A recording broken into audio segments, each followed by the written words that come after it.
Mary's grew up in a tiny shop on Lantern Street, where her mother worked as the most precise tailor in the city.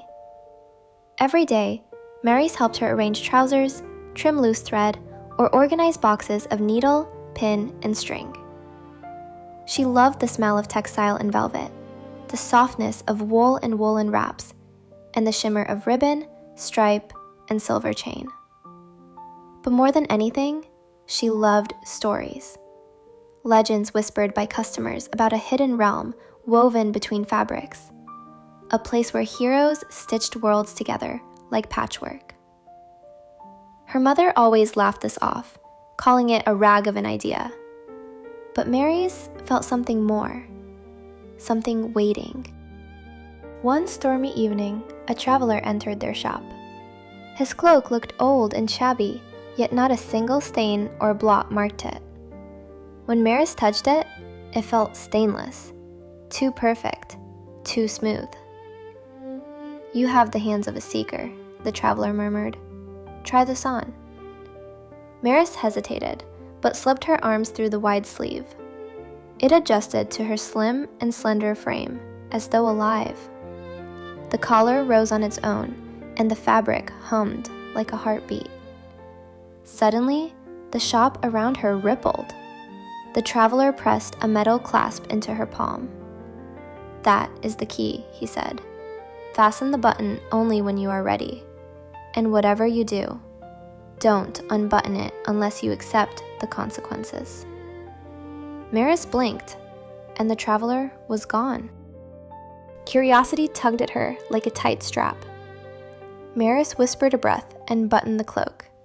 The shop dissolved.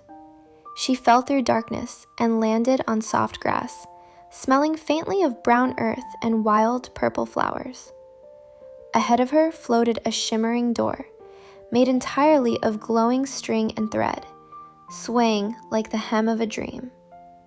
A voice echoed, "Spin the world anew." When she stepped closer, the cloak tightened, not painfully, but protectively. It was guiding her. Beyond the glowing doorway stretched a valley of living silhouettes, moving figures made of fabric.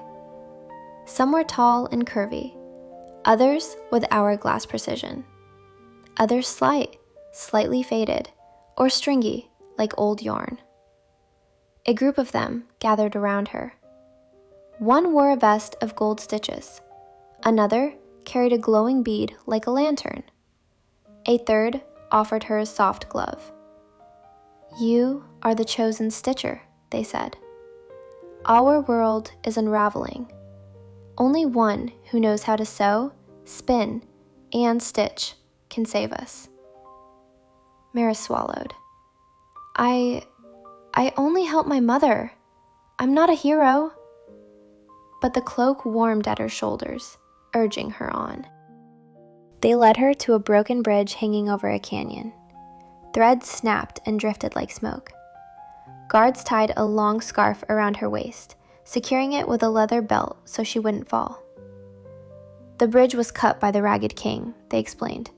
"If he finishes tearing our world apart, all forms will fade." Maris knelt. She studied each rope, testing the tension. It reminded her of fixing lace, repairing stocking holes, and tightening bootstraps for customers who wanted a perfect fit.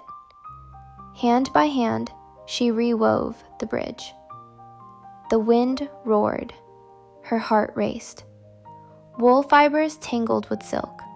Ribbons crossed with twine. Her fingers worked automatically, like they had always known how to mend a broken world. When she was done, the valley bowed. As reward, the villagers offered her a magical purse.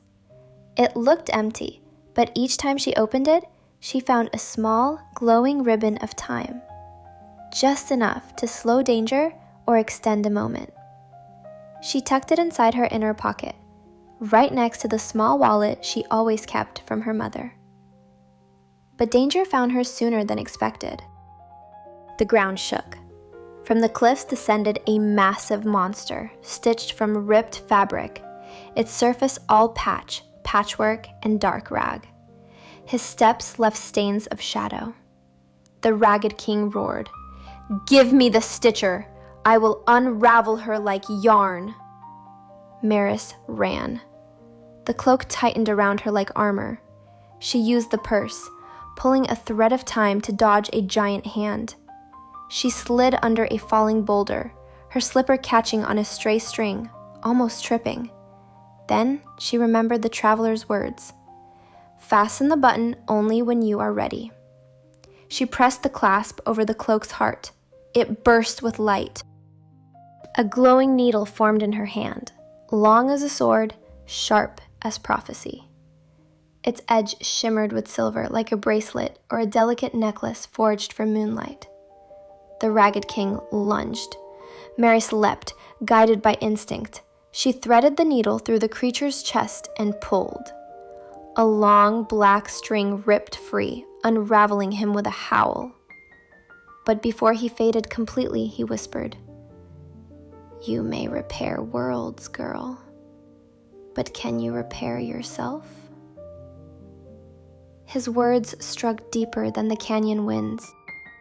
The valley folk escorted her to a whitewashed temple hidden among snowy cliffs. It glittered with stainless light like untouched wool. Inside rested a loom that wove the past, present, and future. "You must restore the loom of echoes," they explained. "It was damaged when the king attacked." Maris studied the strands, some tangled, some snapped, some stained brown by time. She felt overwhelmed. Then she noticed something familiar. The threads behaved like human lives, sometimes frayed, sometimes loose, sometimes woven beautifully with others. She took a breath and began to mend. Hours passed, or maybe days. Time flowed strangely in this realm. When she finished, the world outside brightened. Figures stood straighter. Colors grew richer. Even the air seemed less tight, less brittle, more alive. But inside, Maris felt a tug, an unanswered question from the Ragged King. What about yourself? Her life at home had always been simple, helping customers, folding fabric, dreaming of stories she thought she'd never live. Was this where she belonged? The cloak fluttered and pulled her toward a doorway of swirling fabric. "Your world needs you," the valley folk said gently. "But if ever you wish to come back, just stitch a circle in the air."